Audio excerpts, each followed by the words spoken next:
Bonjour à toutes et à tous et bienvenue pour l'actu politique de la semaine. Cette semaine, j'ai 4 thèmes dont je veux vous parler. Le premier, c'est l'affaire des viols de Mazan et le procès qui est en cours contre Dominique Pellicot parce que Gisèle Pellicot, qui est la victime des nombreux viols qui ont été commis contre elle, a témoigné à la barre et ses propos sont d'une force considérable. Je veux les partager avec vous et vous inviter à entendre ce qu'a dit Gisèle Pellicot. Le deuxième sujet, c'est la question du budget qui est en ce moment en hémicycle de l'Assemblée nationale. Je vous parlerai un peu de ce qui se passe et d'une certaine manière de la stratégie qu'on soupçonne d'être celle du gouvernement. Je vais vous parler de ça, mais je vais vous parler aussi, ce sera mon troisième sujet, de ce qui s'est passé en commission des lois sur l'étude du budget, parce qu'on étudie, nous, les questions de sécurité, mais aussi d'immigration. Et sur ce thème-là en particulier, le Rassemblement national a dit des choses qui sont absolument dingos. Donc je veux les partager avec vous pour que vous ayez ça en tête. Quand on nous dit que le Rassemblement national a changé, on voit en commission des lois que c'est absolument pas le cas.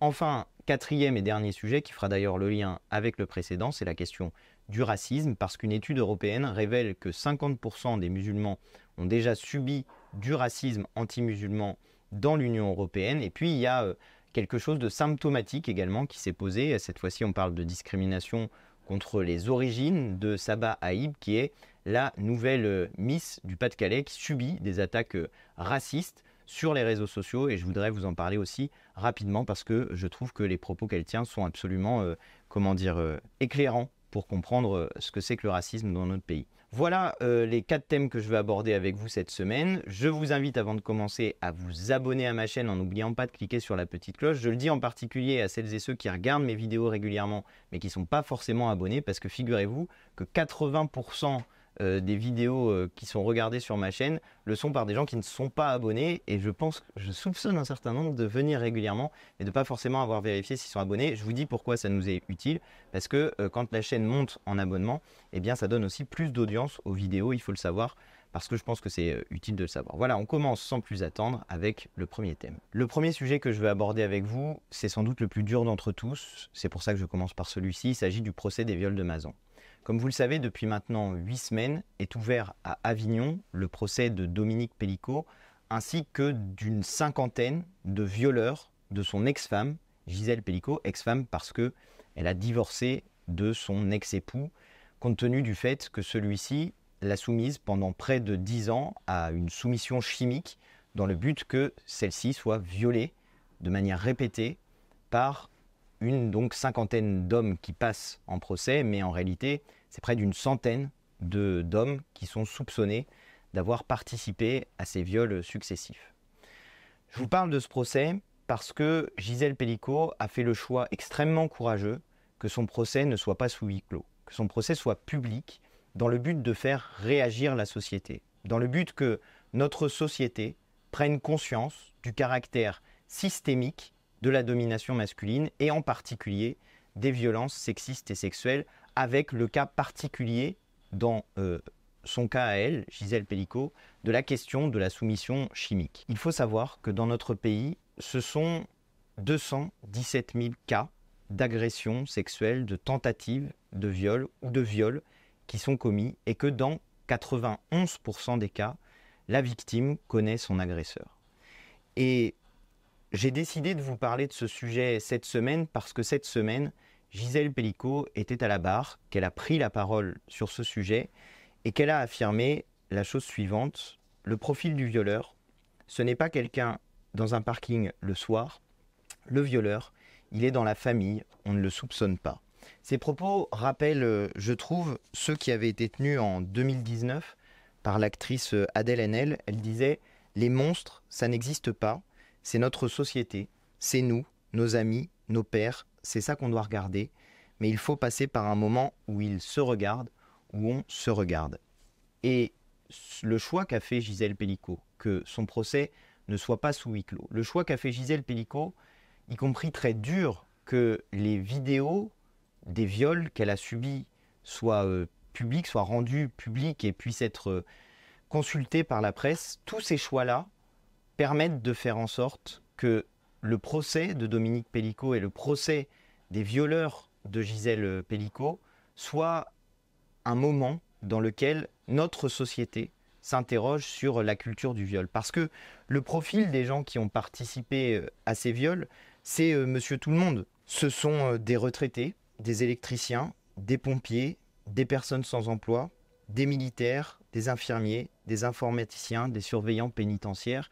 Il n'y a pas de profil type de l'homme qui a participé à ces viols successifs. En fait, justement, ce que montre ce procès, c'est qu'il s'agit d'une culture du viol qui existe dans notre société et qu'un grand nombre d'hommes a pu participer à ces viols successifs, alors même qu'il était évident, et c'est l'un des enjeux du procès, que Gisèle Pelicot n'était pas en mesure de donner son consentement aux actes, aux violences sexuelles qu'elle a subies dans cette période-là.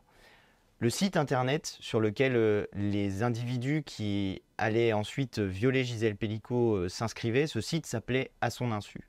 Monsieur Pelicot demandait à ce que les gens viennent sans parfum, qu'ils n'aient pas fumé, qu'ils se déshabillent dans la cuisine, qu'ils se garent à distance, tout ceci afin d'éviter que des signes puissent faire comprendre à Gisèle Pelicot ce qu'elle avait subi, car compte tenu du fait qu'elle subissait une soumission chimique, eh bien, elle ne se rappelait de rien, elle était endormie au moment où tous ces viols se produisaient. Cette affaire, évidemment, elle est horrible, elle est sordide, elle choque énormément de gens qui se demandent comment de tels actes ont été possibles pendant aussi longtemps sans que personne ne réagisse, y compris même alors que Gisèle Pelicot s'est retrouvée plusieurs fois à se plaindre de perte de mémoire, à se plaindre de douleurs gynécologiques, y compris en allant chez des médecins qui n'ont pas pris au sérieux ses demandes, et parfois en étant accompagnée de son ex-époux.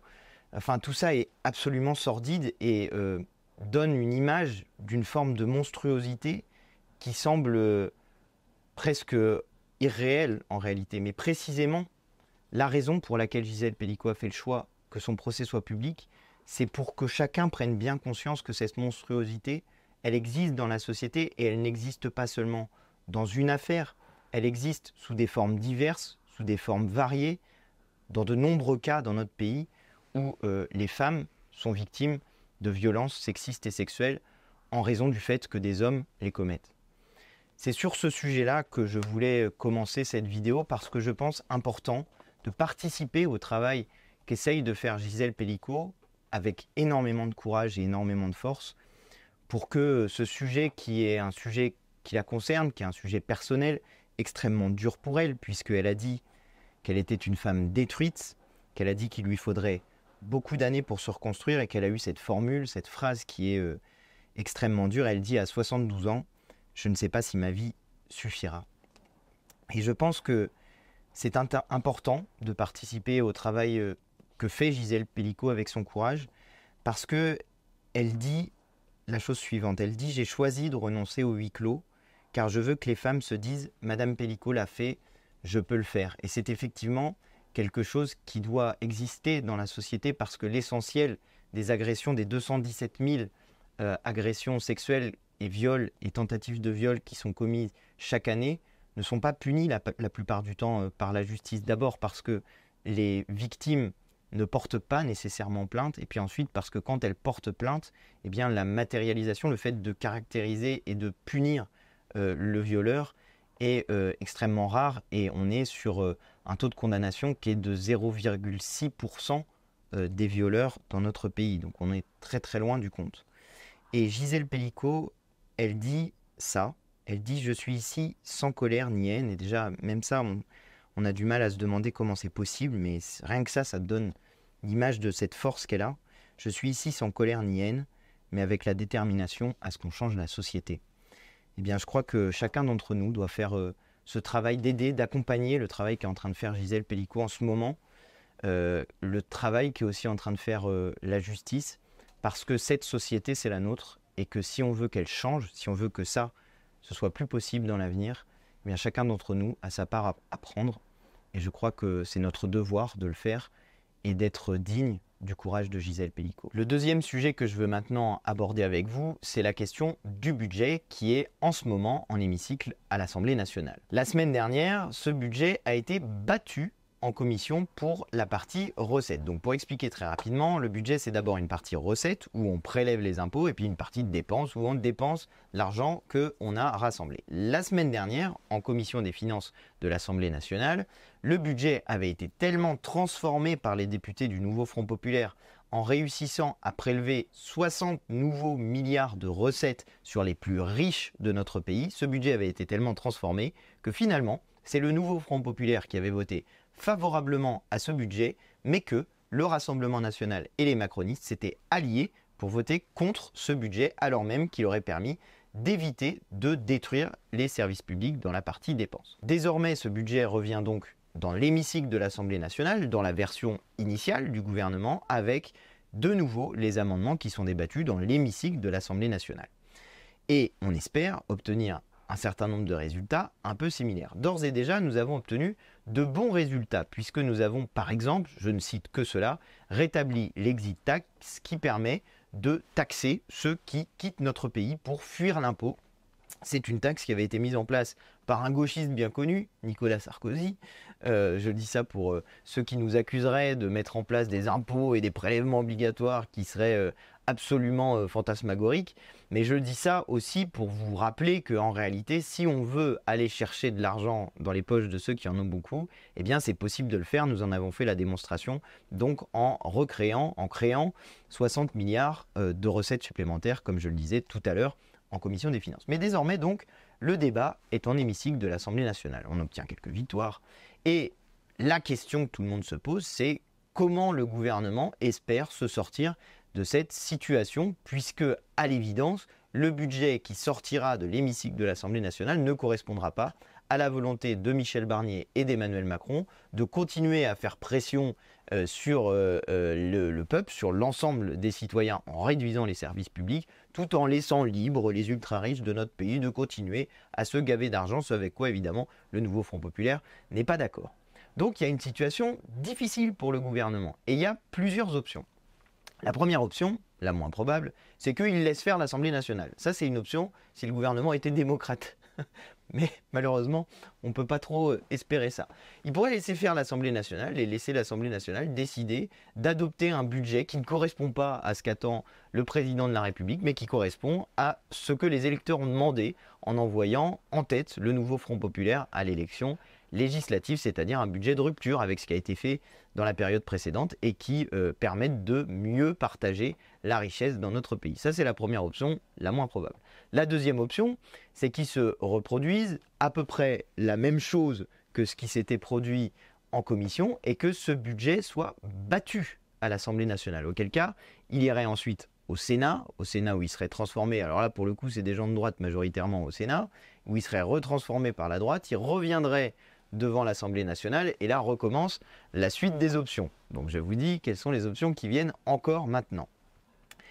Option supplémentaire, c'est l'utilisation par le gouvernement du 49.3. Alors cette option, elle est assez prévisible et assez attendue, même s'il y a une difficulté majeure pour le gouvernement, c'est que quand on utilise l'article 49 alinéa 3 de la Constitution, les députés ont la possibilité de faire une motion de censure qui permet à la fois de faire tomber le gouvernement en faisant tomber le texte. Pourquoi c'est plus difficile de gagner une motion de censure? Parce que là, il vous faut la majorité absolue des députés, c'est-à-dire 289 voix pour faire tomber le gouvernement et le texte sur lequel le gouvernement engage sa responsabilité. C'est plus difficile d'atteindre le seuil parce que tout le monde n'est pas forcément là au moment où il faut faire le vote, mais en général on peut s'arranger, d'autant que pour une motion de censure, comme c'est un cas très particulier, il peut y avoir des procurations parce que comme ça permet que tous ceux qui souhaitent voter puissent être représentés ou présents dans l'Assemblée nationale. Je dis tous ceux qui souhaitent voter parce que ça, je ne sais pas si vous le savez, mais la motion de censure, elle n'est votée que par ceux qui y sont favorables. Ceux qui sont contre la motion de censure, en fait, ils n'ont rien à faire,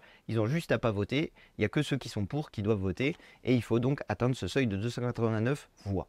Ça pourrait être une option pour le gouvernement, mais il est minoritaire dans l'Assemblée nationale. Et si le Rassemblement national décide de voter la censure du gouvernement de Michel Barnier, eh bien le gouvernement tombe et le budget aussi. Donc il y a une option dans laquelle le gouvernement, M. Macron, a dealé avec Mme Le Pen qu'il n'y ait pas de censure sur le gouvernement, même s'il utilisait l'article 49.3 de la Constitution. Ça, c'est tout à fait possible, parce qu'il y a un article du Monde, notamment, qui disait que Marine Le Pen ne veut pas voter de censure, alors même qu'une partie de ses députés voudrait que cette censure soit votée. Ça, pour l'instant, on ne sait pas, mais ce qu'on sait, c'est que Madame Le Pen a clairement dealé des choses avec Emmanuel Macron, puisqu'elle n'a pas voté la censure du gouvernement Barnier dès le départ, puisque ensuite elle n'a pas voté la destitution d'Emmanuel Macron, et qu'il faut donc bien que d'une manière ou d'une autre, elle y trouve un avantage politique dont on soupçonne assez fortement qu'il comporte deux éléments. Le premier élément, c'est d'avoir une loi sur l'immigration, et M. Retailleau s'est engagé à faire une loi sur l'immigration en janvier de l'année 2025. Et le deuxième élément, c'est une potentielle réforme du mode de scrutin qui viendrait à favoriser le Rassemblement national, à favoriser aussi, si possible, les macronistes. Mais une chose est sûre, c'est à défavoriser la gauche et le nouveau Front populaire en particulier. Ça peut faire partie du deal mis en place par Madame Le Pen. Il y a quelques articles sur le sujet qui le laissent en tout cas entendre. Et puis il y a une dernière option, c'est un article moins connu de la Constitution. Alors je suis désolé parce que là on est obligé de se transformer tous, citoyens et députés, en constitutionnalistes avancés, mais il y a l'article 47 de la Constitution qui parle donc du projet de loi de finances et de l'examen des projets de loi de finances, et il y a cette phrase dedans: si le Parlement ne s'est pas prononcé dans un délai de 70 jours, les dispositions du projet peuvent être mises en vigueur par ordonnance. Ça voudrait dire que si jamais les débats traînaient trop longtemps, ça veut dire qu'il pourrait y avoir ensuite un budget qui est fait par ordonnance, c'est-à-dire c'est le gouvernement qui décide quasiment seul de ce budget, en tout cas qui prend les pouvoirs pour décider du budget, et ensuite normalement il doit y avoir une ratification de ces ordonnances par le Parlement, mais disons que ça permet de reculer l'échéance, ça permet de reculer pour mieux sauter d'une certaine manière. Ça, c'est assez vraisemblablement la stratégie qu'a adoptée le gouvernement et le clan macroniste. Pourquoi je vous dis ça? Parce qu'ils ont déposé un très grand nombre d'amendements. 45% des amendements qui ont été déposés sur le projet de loi de finances le sont par des groupes qui soutiennent le gouvernement. Et ça, c'est rarissime. Normalement, le gouvernement, il présente son projet. Les groupes qui soutiennent le gouvernement, ils sont globalement d'accord avec le gouvernement, donc ils déposent pas beaucoup d'amendements, quelques-uns ici ou là, pour essayer d'amender un petit peu dans un sens ou dans l'autre. Mais déposer 45% des amendements, c'est énorme et c'est inédit. Et nous, on soupçonne, on a de très fortes raisons de le faire, qu'ils font ça pour faire durer les débats et pour que le délai soit in fine dépassé et que donc le gouvernement puisse gouverner par ordonnance sur ces questions budgétaires. Alors ils ont fait un truc aujourd'hui même, au moment où je tourne la vidéo, on est jeudi, ils ont retiré une centaine d'amendements, pour donner l'impression qu'ils veulent faire accélérer le débat. Sauf que 100 amendements, c'est pas énorme, parce que là, au moment où je vous parle, il en reste à peu près 2500 à étudier, donc c'est vous dire, 100 amendements, c'est peanuts dans le débat budgétaire. Donc voilà, on en est là, du débat budgétaire. Le nouveau Front populaire a réussi d'ores et déjà à faire passer un certain nombre de choses qui rendent quasi indispensable le fait que le gouvernement transforme ce budget, peut-être en s'appuyant sur les sénateurs, peut-être en s'appuyant sur un 49.3. Il est en tout cas peu vraisemblable que ce soit la première option qui soit choisie, à savoir de laisser l'Assemblée nationale décider. Et il est assez vraisemblable aussi que ce soit la quatrième option qui soit choisie, à savoir essayer de faire durer, y compris parfois en créant des incidents de séance, en faisant des rappels au règlement, en retardant le moment où on arrive au moment du vote, pour faire en sorte qu'à la fin, le gouvernement dise « Ah, l'Assemblée nationale n'a pas réussi à se mettre d'accord, donc on gouverne par ordonnance ». Sachez quand même que les députés du nouveau Front populaire ont fait le choix de ne pas déposer un très grand nombre d'amendements et font le choix, dans leur prise de parole, d'essayer au contraire d'être responsable et de faire en sorte que le débat puisse s'accélérer pour que le gouvernement soit obligé, lui, de prendre une décision entre laisser l'Assemblée nationale faire, battre l'Assemblée nationale par des méthodes détournées, notamment le Sénat, et puis enfin essayer de ralentir démesurément, et enfin aussi utiliser le 49.3. Tout ça est un petit peu compliqué, complexe, j'en ai conscience, et on verra en avançant ce que va choisir le gouvernement. Mais je voulais vous expliquer un peu où on en est, les stratégies des uns et des autres, parce que je sais que ça vous passionne, c'est logique, c'est le budget de la France dont il est question, et je pense que ça peut être utile de savoir un petit peu vers quoi on va. Je me permets de marquer une petite pause dans la vidéo pour vous réinviter à vous abonner à la chaîne, parce que ça nous aide à monter dans les tendances quand les gens s'abonnent. Troisième sujet que je vais aborder, ça concerne aussi la question budgétaire, mais je vais vous la prendre par un angle un petit peu différent, c'est qu'en commission des lois, dans ma commission, nous étions saisis des questions budgétaires sur les aspects qui nous concernent, donc administration générale et territoriale de l'État, ça c'est ce qui va concerner notamment les services préfectoraux, mais pas seulement, je passe sur les détails. Sécurité, ça va être police, gendarmerie, la question de la sécurité routière, la question de la sécurité civile, et le thème dont je veux vous parler, c'est immigration, sur lequel nous avons aussi été saisis. Pourquoi je vous en parle ? Parce que dans ma commission, la commission des lois, vous entendez aux choses que je dis qu'on a plutôt des thèmes de droite, enfin en tout cas considérés comme étant de droite, même si chacun des thèmes est traité par l'ensemble des forces politiques, et que moi justement, un de mes combats et un de nos combats avec les Insoumis, c'est de donner nos propositions, qui sont des propositions de gauche, sur l'ensemble de ces thèmes. Et pourquoi je vous dis thème de droite, thème de gauche ? Parce que dans cette commission des lois, eh bien, on a vraiment deux visions de la société, deux manières d'aborder les problèmes et qui ne correspondent en rien. Par exemple, sur les questions de sécurité, nous, la gauche, on va être davantage sur les questions de prévention. On va déposer beaucoup d'amendements pour faire de la prévention, c'est-à-dire pour éviter que des délits ou des crimes soient commis, pour faire diminuer le nombre de crimes et de délits, tandis que la droite et l'extrême droite ne proposent jamais ou presque jamais rien sur ce sujet. Eux, ils proposent que des trucs pour sanctionner, a priori, pour punir plus durement, parce que dans leur logique à eux, tout le monde se balade avec un code pénal et se dit « Oula, mon Dieu, je risque 2 millions d'euros d'amende et 15 ans d'emprisonnement, donc je ne vais pas commettre ce crime », ce qui est évidemment une idée complètement farfelue et qui n'est validée par aucune enquête scientifique, tandis que pour le coup, les enquêtes scientifiques valident le fait que faire de la prévention, ça permet effectivement d'éviter que des délits et des crimes soient commis et qu'on peut réfléchir de manière bien plus précise comme ça. Donc ça, c'est pour les questions de sécurité, mais sur les questions d'immigration, c'était festival du Rassemblement national en propos racistes. Il y en a un en particulier, qui est M. Gillet, qui est un député du Rassemblement national, qui a tenu des propos scandaleux, qui assimilait les Français naturalisés à des Français de papier, ça c'est l'expression du Rassemblement national, et je rappelle que cette expression, elle vient directement du régime de Vichy et de l'extrême droite de cette époque-là. À l'époque, au moment où Pétain arrive au pouvoir, il accède au pouvoir avec les pleins pouvoirs le 10 juillet 1940, 12 jours plus tard, le 22 juillet 1940, il fait une loi dont le but est de dénaturaliser un certain nombre de Français qu'ils appelaient, accrochez-vous, les naturalisés de papier. Vous voyez, c'est quasiment les mêmes termes. Et alors ce monsieur Gillet, il a dit qu'un certain nombre de Français naturalisés crachaient sur le drapeau de la patrie et crachaient sur notre histoire nationale.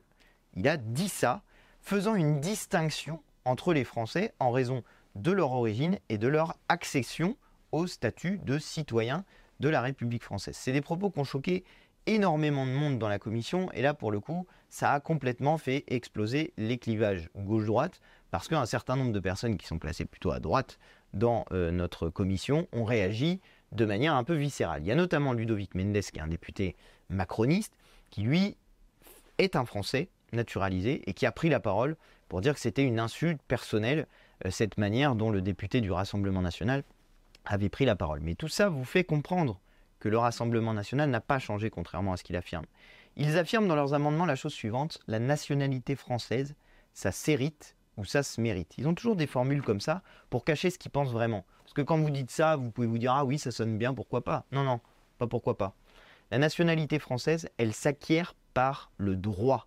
C'est un droit d'acquérir la nationalité française, et celui-ci est associé en particulier au droit du sol, c'est-à-dire que quand vous naissez sur le sol de la République française, vous pouvez devenir français, et c'est un droit de pouvoir devenir français. Ça, ce droit du sol, le Rassemblement national veut le supprimer. Ça veut dire que les gamins qui naissent dans notre pays aujourd'hui, eh bien, quand ils arriveraient à l'âge adulte, ils ne pourraient pas obtenir la nationalité française, contrairement à ce que la loi prévoit.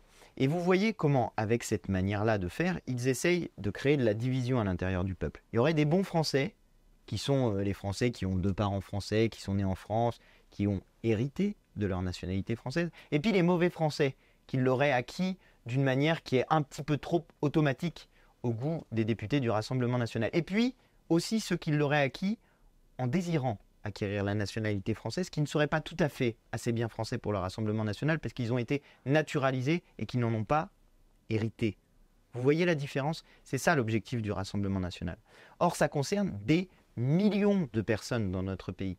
Et c'est encore une fois la démonstration du fait que l'extrême droite essaye de faire le tri à l'intérieur de la population française. De la même manière que lorsqu'il y avait eu le débat sur la double nationalité, pendant les élections législatives, le Rassemblement national avait fait la démonstration du fait qu'il divisait entre ceux qui n'ont qu'une seule nationalité et ceux qui ont deux nationalités, même si parfois, eh bien, certaines personnes ont justement hérité d'une nationalité étrangère sans en avoir nécessairement fait la demande. Et puis le dernier sujet qu'il y a eu aussi, qui m'a beaucoup choqué, c'est sur la question des travailleurs sans papier. Alors là, pareil, festival, le Rassemblement national qui dit défendre les travailleurs est un menteur. Ils ne défendent pas les travailleurs et pas même les travailleurs français, contrairement à ce qu'ils prétendent. Pourquoi ? Les travailleurs sans papier sont dans des situations d'extrême précarité.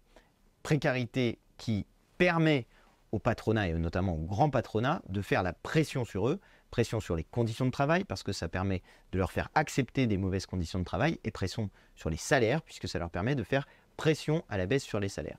Cette pression qui est exercée sur les travailleurs sans papier, elle s'exerce dans toute la chaîne du travail puisque ensuite elle vient s'exercer aussi sur les travailleurs étrangers qui ont des papiers et sur les travailleurs français qui, étant français, ont des papiers d'identité français. Mais cette pression, elle s'exerce de manière globale. Elle s'exerce sur l'ensemble du monde du travail. Et c'est bien la raison pour laquelle le patronat est content d'avoir ces situations de précarité. Et c'est bien la raison pour laquelle lutter contre ces situations de précarité en régularisant les travailleurs sans papier, c'est faire d'une pierre beaucoup de coups. C'est améliorer d'abord la condition de vie des travailleurs sans papier. Faire en sorte qu'ils puissent vivre en se disant pas demain je vais me faire renvoyer je ne sais où. C'est deuxièmement sécuriser les familles des travailleurs sans papier. D'accord ? Parce que tout le monde vit dans la peur quand on est dans cette situation-là. C'est troisièmement faire rentrer des cotisations. Parce que quand vous êtes travailleur sans papier, vous n'êtes pas nécessairement payé dans des conditions qui permettent que l'ensemble des cotisations soient payées correctement pour l'ensemble de la société. Et puis, c'est améliorer les conditions de vie de l'ensemble des travailleurs. Parce que, compte tenu du fait que vous améliorez la vie des uns, vous améliorez aussi la vie des autres et le rapport de force collectif qui peut être mis en place. C'est justement pour ça que les Français, et y compris d'ailleurs beaucoup d'électeurs du Rassemblement national, qui sont des travailleurs et qui ont conscience de ces réalités-là, sont favorables à la régularisation des travailleurs sans papier.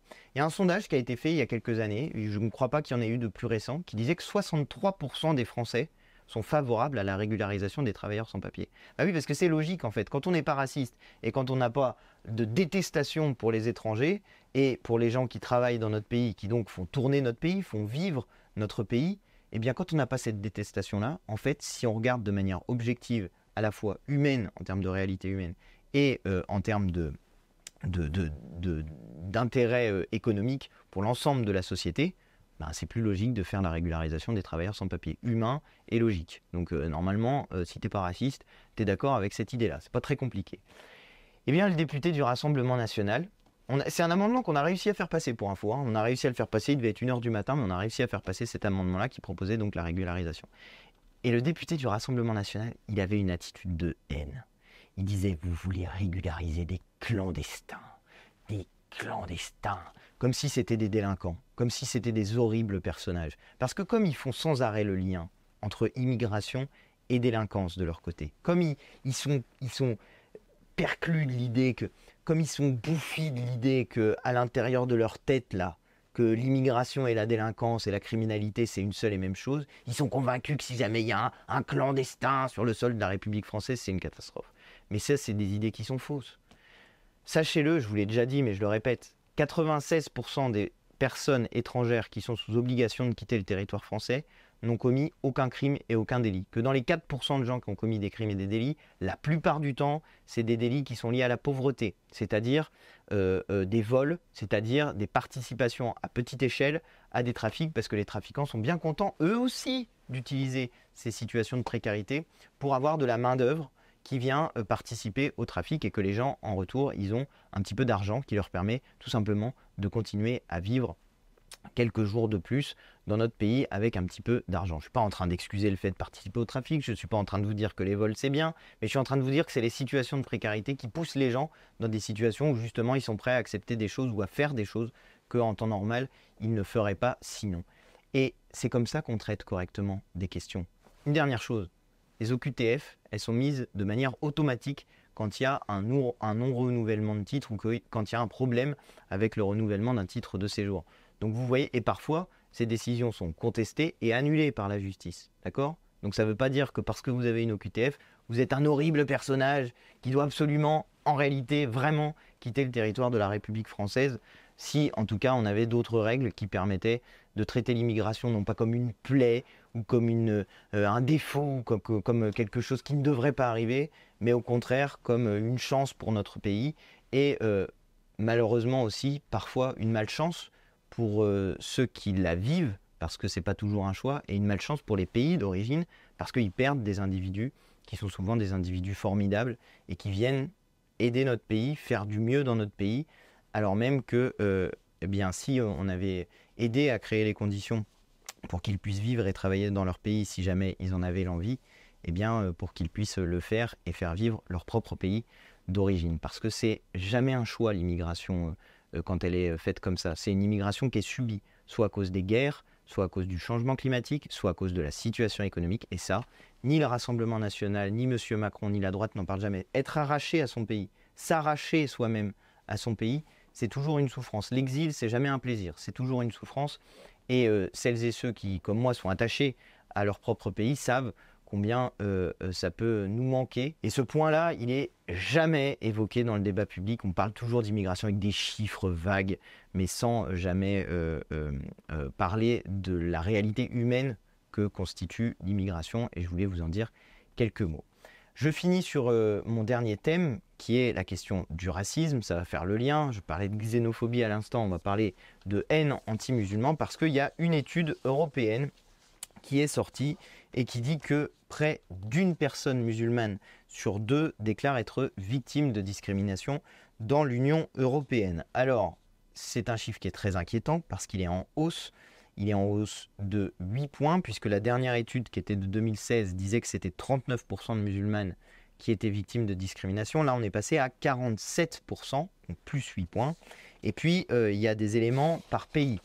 Les pays dans lesquels il y a le plus de discrimination en raison de la religion musulmane, c'est l'Autriche, où il y a 71% de gens qui déclarent en être victimes, l'Allemagne, avec 68% de gens qui déclarent en être victimes, et notre pays, la France, elle est à 39% de personnes qui, dans notre pays, sont de religion musulmane et déclarent être victimes de haine anti-musulmane. Je vous donne ces chiffres parce qu'ils me semblent très inquiétants, en particulier le fait qu'ils soient en augmentation, mais aussi le fait que 39% des musulmans de notre pays aient déclaré être victimes de ces discriminations. Bien sûr, ce chiffre ne me surprend pas, parce que je le sais, je le vois, il y a beaucoup de gens qui me témoignent de cette discrimination qu'ils subissent. C'est un phénomène qui commence à être un petit peu connu. Il y a un livre qui est sorti sur le sujet qui s'appelle « La France, tu l'aimes mais tu la quittes », qui parle de nos compatriotes musulmans qui sentent l'ambiance tellement dure dans le pays qu'ils finissent par le quitter, alors même que, comme le dit le titre, ils l'aiment et qu'ils auraient préféré y rester. Mais ceux qui partent, c'est ceux qui ont les moyens de partir, c'est ceux qui ont fait des études, ont réussi à avoir une situation financière et économique qui leur permet de faire ça. Mais il y a plein de nos compatriotes qui n'ont pas les moyens de partir. Il y en a plein qui ont eu envie de partir avant les élections législatives, après les élections européennes, quand ils ont vu le résultat de l'extrême droite dans les urnes. Parce qu'ils se disent, punaise la vache, il y a tellement de gens qui nous détestent. Mais en même temps, eh bien, il y a eu aussi ce résultat, je le sais, pour beaucoup de gens, le résultat au soir des élections législatives et notamment au 12e tour, ça a été le signal inverse. Ça a été, et c'est sur ça dont je veux vous parler, moi, ça a été le signal qu'il y a aussi, et j'espère surtout, une France qui vous aime et qui n'en a rien à faire de la religion qui est celle des uns ou des autres. Il faut savoir que dans notre pays, déjà 50% des gens n'ont aucune religion et qu'ensuite, quand on prétend être le pays des droits de l'homme et du citoyen, il s'agirait de respecter la Déclaration des droits de l'homme et du citoyen, et notamment son article 10, qui dit que on ne doit pas s'en prendre à la liberté de conscience et à la liberté religieuse. Ça dit, nul ne doit être inquiété pour ses opinions, même religieuses, pourvu que leurs manifestations ne troublent pas l'ordre public établi par la loi. Ça date de 1789, mais ça fait partie à l'heure actuelle de nos droits constitutionnels. Eh bien, normalement, si on était tous normalement constitués, c'est-à-dire s'il n'y avait pas de racisme dans notre société, pas de haine anti-religieuse, on devrait simplement considérer que tout le monde doit être traité à égale manière dans les citoyens de la République française, sans distinction de couleur de peau, sans distinction de religion, sans distinction de quoi que ce soit, autre que, comme le dit aussi la Déclaration des droits de l'homme et du citoyen, le mérite. Et le mérite n'étant pas entendu comme ceux qui sont les plus intelligents ou je sais pas quoi, mais ceux qui essayent le plus de faire du bien autour d'eux, du bien dans la société.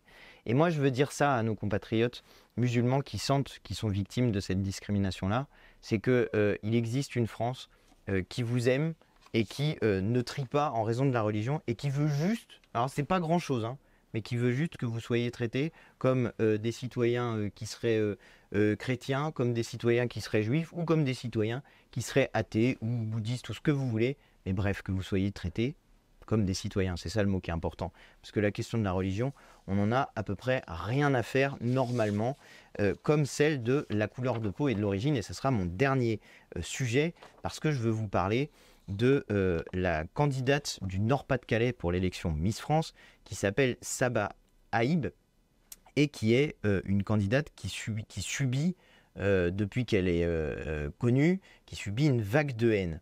Et elle dit la chose suivante, et je conclurai là-dessus parce que je trouve que ses propos ils sont super. Elle dit « La France est un pays multiculturel et avoir un nom qui vient d'ailleurs ne change en rien le fait que je sois française. Je suis née en France, tout comme mes parents. Nous nous considérons avant tout comme français. Mes origines font partie de mon histoire, mais elles ne définissent pas qui je suis. » Et bien ces propos-là, tout le monde ferait bien de s'en souvenir. Parce que dans notre pays, il y a 20 millions de personnes qui ont au moins un ancêtre étrangers et je ne crois pas que tous les matins on se lève en se disant, moi c'est mon cas, je vous l'ai déjà dit, des Belges et des Italiens, alors il y en a qui sont berrichons, qui étaient au milieu de la France depuis la nuit des temps, mais il y en a qui venaient d'ailleurs. Et tous les matins je me réveille pas en me disant, oh là là mon Dieu je suis belge et italien, c'est ça qui définit mon identité ou je ne sais quoi. Non, pas du tout, c'est pas ça le sujet. Le sujet c'est qu'est-ce qu'on veut faire dans notre pays, comment on a envie, c'est quoi les projets qu'on a, les projets personnels, la vie amoureuse, amicale qu'on a dans notre pays, les projets d'études, les projets de travail, les engagements associatifs, les choses qui font le quotidien de la vie. Mais vous savez quoi, c'est ça qui compte. Le reste, on s'en fiche. C'est pas un sujet de savoir si on vient d'ailleurs ou si nos parents venaient d'ailleurs. Et ça, c'est ce que le Rassemblement national n'a pas compris. C'est qu'il y a plein de gens dans notre pays qui en ont rien à faire. Mais qui en ont vraiment rien à faire. Qui trouvent même, quand ils en ont quelque chose à faire, que si c'est quelque chose, ce n'est pas une tare, mais au contraire une richesse, parce que ça apporte plein de choses pour notre culture, dans plein de domaines, dans la culture littéraire, dans la culture cinématographique, dans la nourriture, dans plein de domaines, et qui considèrent que l'immigration n'est pas une malchance, comme le pense M. Retailleau, mais au contraire est une chance. Et de toute façon, notre pays s'est construit comme ça, se construit comme ça, se construira comme ça. Donc si on pouvait arrêter de nous saouler avec ce racisme, qui soit en raison de la religion, en raison de la couleur de peau, en raison de l'origine, en raison du genre, en raison de l'orientation sexuelle, ou en raison du handicap par exemple, ou en raison de je ne sais quoi, qui fait que vous essayez de trouver des différences entre les individus, eh bien la France s'en porterait beaucoup mieux et on serait tous beaucoup plus tranquilles. Voilà ce que je voulais vous dire cette semaine. J'espère que cette actualité politique de la semaine vous a plu. Si c'est le cas, je vous invite à vous abonner à ma chaîne en n'oubliant pas de cliquer sur la petite cloche pour recevoir des notifications. Je vous invite aussi à mettre un petit pouce bleu et à me dire dans les commentaires ce que vous en avez pensé. Et je vous dis à la semaine prochaine pour l'actu politique de la semaine.